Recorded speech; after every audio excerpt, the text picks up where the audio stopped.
Vapu partner या पुस्तकात लिहितात, as you write more and more personal it becomes more and more universal. मी 5 वर्षांपूर्वी काहीतरी लिहिलं होतं जे मला अजूनही मोटिवेट करतं. रचनेचं नाव आहे आता माघार नाही. जेवढे बंदिस्त ठेवाल तेवढे जुगारून बाहेर पडतात. मुके बोल आशेची घंटानाद करतात. बघा एकदा पाश तोडून.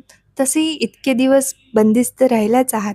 हरकत काय आहे स्वतःच्या ऐकण्यात? इतके दिवस इतरांचे ऐकत आलाच आहात. चुकलात तर चूक फक्त स्वतःची.